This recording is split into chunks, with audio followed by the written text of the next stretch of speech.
President Biden overnight racing back to Washington for debt limit negotiations. Just hours from now, he is set to once again meet with House Speaker Kevin McCarthy at the White House. There's less than 10 days left now to reach a deal and prevent a catastrophic default. House Republicans are demanding huge spending cuts. Before the president left Japan, he told reporters the latest proposal from the Republicans was, quote, unacceptable.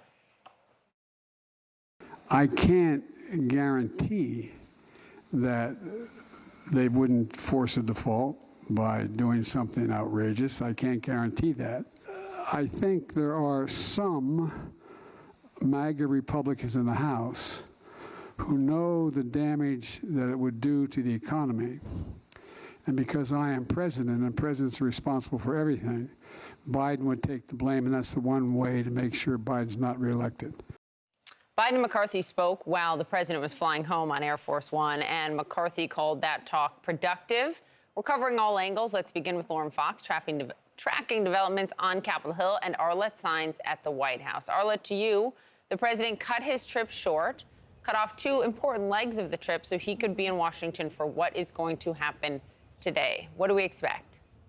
Well, Poppy, President Biden returned to Washington much the same way that he left it, without any clear resolution in sight to avert a default in as little as 10 days. But a bit later today, President Biden and House Speaker Kevin McCarthy will sit down for another high-stakes meeting, really highlighting the urgency of this moment. The two of them spoke by the phone yesterday as the president traveled back on Air Force One, and that led to negotiators from both sides coming to the negotiating table last night on Capitol Hill. The two sides met for about 2.5 hours. They looked to work through some of the very vast differences that remain when it comes to trying to reach a budget agreement. And one of those key sticking points has been around spending levels, as the White House wants to keep spending at the current year's levels, while Republicans want to see it cut back and reverted back to fiscal year 2022. But the president over the weekend really highlighted that he believes that the Republicans' proposals that were recently put forth over the weekend, that they amount to extreme positions. And it is the White House's belief that Republicans need to realize that this needs to be a bipartisan deal, which will require compromise and some movement from GOP positions. But bottom line here, the president, Speaker McCarthy, are facing very serious time constraints. Yesterday, we heard Treasury Secretary Janet Yellen once again reaffirm that she believes the U.S. could default on its debts as early as June 1st, really highlighting the urgency, the fact that this is a very fast-moving situation, and really that the leaders, that President Biden and Speaker McCarthy, need to act very quickly in order to avert a default. But for the time being, it still appears to be that the differences are vast. Let's go to Lauren now. Earlier, Poppy mentioned that McCarthy has a very narrow majority in the House. How does this impact his strategy as he goes into this meeting? I mean, we are at crunch time now.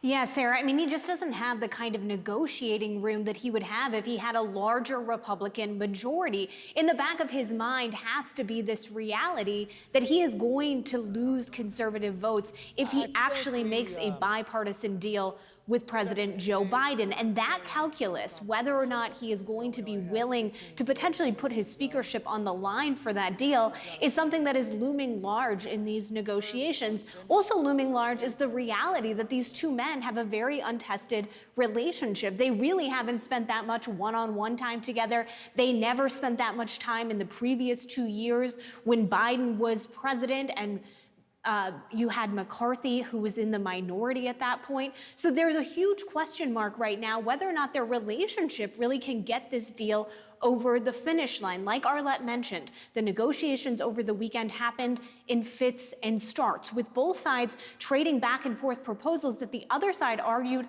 were unreasonable. I talked to one Republican last night who told me that they feel like right now this deal is just hanging by a thread. Whether or not they can actually find a way forward is a major question mark. And like you noted, time is running short. To move this through the House of Representatives would take several days, at least 72 hours for members to look at a plan and then vote on it. In the Senate, it could take even longer. Now, that's always possible that they could move more expeditiously, but as Kevin McCarthy noted over the weekend he has been planning for potentially the Senate to need 7 days. Maybe they need less than that, but that just gives you a sense of how short we are running on time.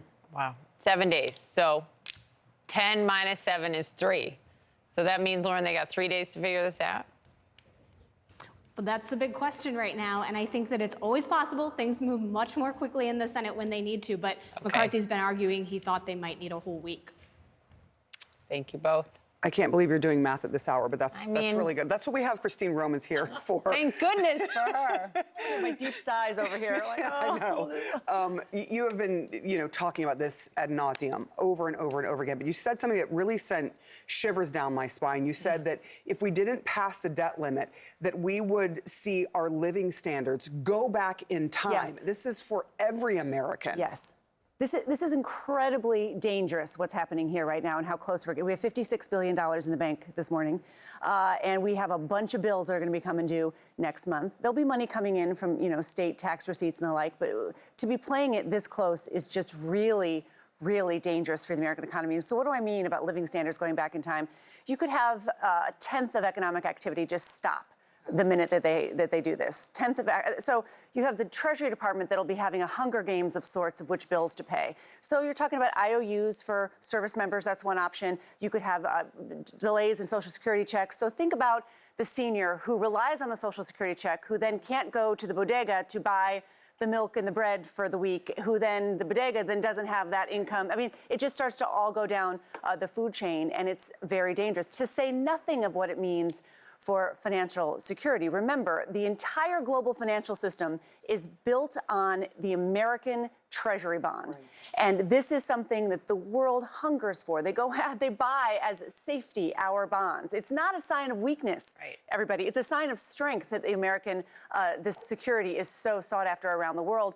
You start to undermine the underpinning of that, you hurt the dollar. Instability in the dollar is very good for America's competitors like China. I mean, the whole thing is just a real hot mess. Our former colleague, Lydia DePhillis, who's now at the New York Times, I thought wrote a great piece over the weekend about, essentially you're talking about our creditors. Right. And if they see us default on our payments to our service members, elderly Americans on Social Security, they've got to be thinking we are next. And so that upends the whole system of the full faith and credit of the U.S. government, and that the dollar should be the reserve currency, right?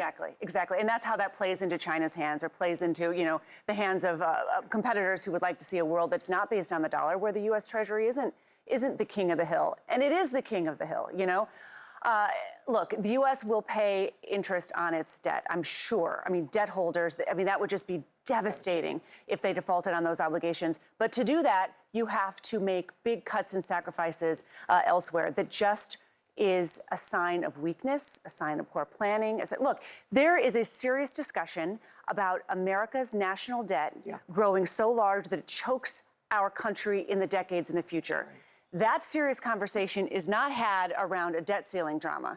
It's had serious bipartisan discussions in the budgeting process. Right. So we're not doing that right now. And I think that there are some Republicans and there are some Democrats who think that that's what we're having a conversation. We're having a conversation about spending priorities. This is money that's already been spent, right? The spending priority conversation has to happen in a much more meaningful way than this. This is distraction. This is not discipline. This is distraction. This is drama. This is not discipline, what you're seeing here. I am old enough to remember the deficit clock ticking down. We were in front of it this weekend. I went this weekend too. I saw a show. It was on Broadway, and in the theater district they have it there, and it's just stuck right at 31.4 trillion. But you're right. I remember when it was going down too. Yeah. Now it's stuck at 31.4 trillion, and it needs to be raised, or all of us are going to feel it. Either in your stock investments or your senior citizens, students, Pell Grants, so much. All of it. Yep. Christine Romans, thank you so much.